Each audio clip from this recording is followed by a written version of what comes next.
যে আপনারা সবাই জানেন যে আন্তর্জাতিক অপরাধ ট্রাইব্যুনাল নাম্বার 2 যেখানে গত জুলাই আগস্টের গণ অভ্যুত্থান চলাকালীন সময়ে সংগঠিত যে মানবতা বিরোধী অপরাধ সেগুলোর একটি মামলার আজকে অভিযোগ গঠন হয়েছে বা যেটাকে চার্জ ফ্রেমিং বলে, এবং সেই ঘটনাটি হচ্ছে এই শতাব্দীর সবচাইতে জঘন্যতম এবং বেদনাদায়ক একটি হত্যাকাণ্ডের মামলা।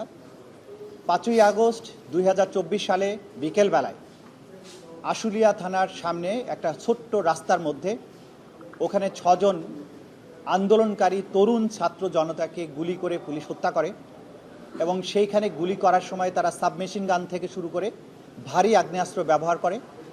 তাদেরকে ঠান্ডা মাথায় গুলি করে হত্যা করার পরে একজন জীবিত আহত এবং বাকি 6 জনকে মৃত অবস্থায় প্রথমে একটা রিক্সা ভ্যানের উপরে তাদেরকে একটা লাশের উপরে আরেকজনকে চ্যাংদলা করে করে স্তূপীকৃত করা হয়, এবং সেইখান থেকে এই 6 জনকে আরেকটি পুলিশ ভ্যানে স্থানান্তরিত করা হয় সেই গলির মধ্যে। পরবর্তীতে একজন পুলিশ সদস্য পেট্রোল এনে এই লাশগুলো এবং একজন জীবিত ব্যক্তির মুখে এবং শরীরে পেট্রোল ঢেলে দেয়, এরপরে আগুন ধরিয়ে দেয়। লাশগুলো যখন পুড়ে যাচ্ছিল সেই সময় আরেকজন পুলিশ সদস্য এসে একটা কাঠের বেঞ্চ বা জ্বালানির সামগ্রী এই আগুনটাকে আরও বাড়ানোর জন্য সেখানে নিক্ষেপ করে এবং এই সবগুলো লাশকে পুড়ে বিকৃত করে দেয়। শেখ হাসিনা পালিয়ে যাওয়ার পরে এই পোড়া 6টি লাশকে সেনাবাহিনী প্রথমে এসে উদ্ধার করে এবং পরবর্তী সময়ে আইডেন্টিফাই করে 5 জনকে আইডেন্টিফাই করে তাদের স্বজনদের কাছে হস্তান্তর করা হয়। একজনকে কোনো রকম আইডেন্টিফিকেশন ছাড়াই দাফন করতে হয়। সেই মামলাটির ব্যাপারে 16 জন পুলিশ কর্মকর্তা এবং কর্মকর্তাকে দায়ী করে প্রথমে তদন্ত রিপোর্ট দাখিল হয়েছিল, তারপরে ফর্মাল চার্জ দাখিল হয়েছিল। আজকে শুনানি, এর আগে শুনানি শেষ হয়েছিল। আজকে তাদের বিরুদ্ধে আনুষ্ঠানিকভাবে এই 5ই আগস্টে 6 জনকে গুলি করে হত্যা এবং অমানবিকভাবে পুড়িয়ে দেওয়ার দায়ে তাদের বিরুদ্ধে অভিযোগ গঠন হয়েছে। অভিযোগ গঠনের পরে আইন অনুযায়ী আদালত আসামিদেরকে জিজ্ঞাসা করেছেন যে আপনারা কি দোষী না নির্দোষ। উপস্থিত 8 জন আসামির মধ্যে 7 জন বলেছেন তারা নির্দোষ, তারা বিচার চান। বাকি যারা পলাতক আছেন তাদের পক্ষে স্টেট ডিফেন্স লয়ার আছেন, তাদের তো আর জিজ্ঞাসা করার সুযোগ ছিল না। একজন আসামি তিনি দোষ স্বীকার করেছেন এবং বলেছেন যে আমি আমার বিরুদ্ধে যে চার্জ গঠন করা হয়েছে সেটা স্বীকার করছি এবং আদালতে আমি আমার বক্তব্য দিয়ে এই মামলার ব্যাপারে আমি যা জানি সেটা বলতে চাই।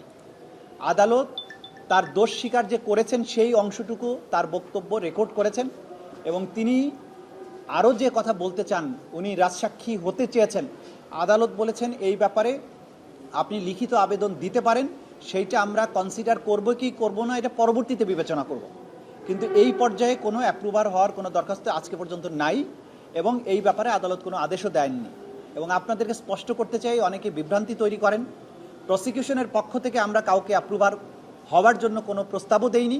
প্রসিকিউশন চায়ও না যেখানে কোনো অ্যাপ্রুভার হোক, কিন্তু কোনো ব্যক্তি, কোনো আসামি যদি আদালতে এসে বলে যে আমার বিরুদ্ধে যা অভিযোগ আনয়ন করা হয়েছে আমি তা স্বীকার করছি, এইটা আসামি এবং আদালতের ব্যাপার। সে কেউ যদি দোষ স্বীকার করে আমাদের তো আর নিষেধ করার কোনো সুযোগ নেই, কারণ দোষ স্বীকার করা মানে আমাদের মামলাটা আমরা প্রমাণ করতে সক্ষম হলাম। সুতরাং আদালত তার এই দোষ স্বীকারোক্তিটা, অর্থাৎ আজকে যে চার্জের পরে যে তিনি তার অপরাধ স্বীকার করেছেন সেটা নোটে নিয়েছেন এবং বিচারের জন্য আগামী 14ই সেপ্টেম্বর দিন ধার্য করেছেন। সেই সময় থেকে সাক্ষ্য গ্রহণ শুরু হবে ওপেনিং স্টেটমেন্টের মাধ্যমে। এটাই আজকের দিনের আপডেট।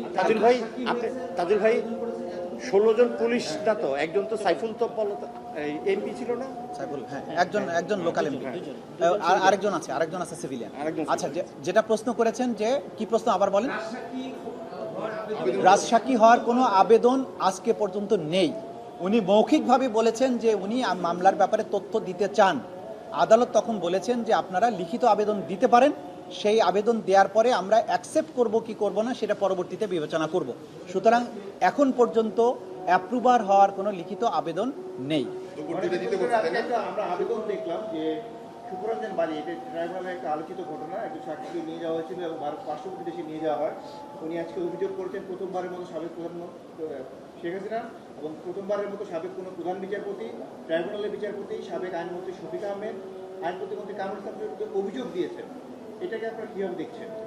দেখুন, প্রত্যেক অভিযোগকারী যারা ভিকটিম তাদের আইনগত অধিকার আছে বিচার চাইবার। সুতরাং সুখরঞ্জন বালিকে এখান থেকে এই আদালতের বাউন্ডারির ভেতর থেকেই অপহরণ করা হয়েছিল, এটা জাতি জানে, সব কিছু আগের থেকে যেহেতু মিডিয়াতে এসেছে।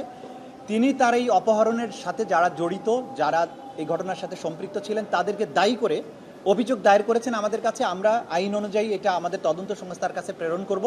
তদন্তের মধ্য দিয়ে যা কিছু, যার বিরুদ্ধে অভিযোগ প্রমাণিত হবে তার বিরুদ্ধে আমরা ফর্মাল চার্জ দাখিল করব। আমরা দেখব না যে কে কত বড় পোস্টে ছিলেন, কত বড় পোস্টে আছেন।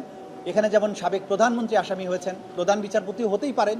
যদি তার বিরুদ্ধে সম্পৃক্ততা পাওয়া যায়, যদি আইনমন্ত্রীর সম্পৃক্ততা পাওয়া যায়, তদন্ত শেষে আমাদের তদন্ত সংস্থা সেই অনুযায়ী রিপোর্ট দিলে আইন সেই অনুযায়ী অগ্রসর হবে। আমরা অবাক হচ্ছি না, কারণ আগের সময়ে তো পুরো রাষ্ট্রযন্ত্রকেই একটা নিপীড়কের ভূমিকায় অবতীর্ণ করা হয়েছিল এবং গুমটাকে এতটা ইনস্টিটিউশনালাইজড করা হয়েছিল যে বাইরে থেকে গুম হওয়ার পাশাপাশি আদালতের মধ্য থেকেও সাক্ষীকে গুম করে তাকে গোপন ডিটেনশন সেন্টারে রাখা হয়েছিল, সেটা তিনি অভিযোগ করেছেন। তাকে পরবর্তীতে পুশব্যাক করে বাংলাদেশের আইন শৃঙ্খলা রক্ষাকারী বাহিনী ভারতীয় সীমান্তরক্ষীর কাছে তুলে দিয়েছিল, সেটাও তিনি অভিযোগ করেছেন এবং সেখানে তিনি বন্দী ছিলেন, সেটা রেকর্ডপত্র আছে, সেগুলো তিনি উল্লেখ করেছেন। সুতরাং তার অভিযোগের ভিত্তিতে আইনগত যা যা ব্যবস্থা নেওয়া দরকার তদন্ত সংস্থার রিপোর্টের প্রাপ্তি সাপেক্ষে আমরা সেই ধরনের ব্যবস্থা গ্রহণ করব। Thank you. একটা বিষয় সেটা হচ্ছে যে যারা আজকে অ্যাপ্রুভার হওয়ার আবেদন করেননি, কোনো পর্যায়ে যদি তাদের মনে হয় যে তারা দোষ স্বীকার করে অ্যাপ্রুভার হতে চান, পরবর্তীতে আইনি কি এই সুযোগ আছে? আইনে তো সবসময় সুযোগ থাকে। আপনি যদি দোষ স্বীকার করতে চান, আপনাকে কি বাধা দেওয়া যাবে? দোষ স্বীকার করে যদি কেউ অ্যাপ্রুভার হতে চায়, সে এটাকে নিজেকে আদালতের সামনে বলতে পারে, কিন্তু সেটাকে অ্যাকসেপ্ট করা হবে কিনা এই ডিসিশন আদালত নেবেন এবং আদালত নেওয়ার আগে প্রসিকিউশনকে শুনবেন। আমরাও সেখানে আমাদের বক্তব্য রাখবো যে তার অ্যাপ্রুভার হওয়ার আবেদনের আমরা সম্মতি দিচ্ছি কি দিচ্ছি না।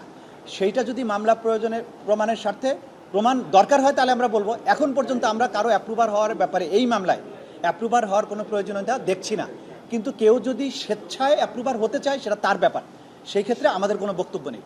কিন্তু আমাদের পক্ষ থেকে যদি শুনানির প্রয়োজন হয় তখন আমরা বলবো যে সাফিসিয়েন্ট এভিডেন্স আমাদের কাছে আছে, অ্যাপ্রুভার হওয়ার দরখাস্তের প্রয়োজন নাই, আমরা কাউকে অ্যাপ্রুভার হিসেবে চাই না। Thank you.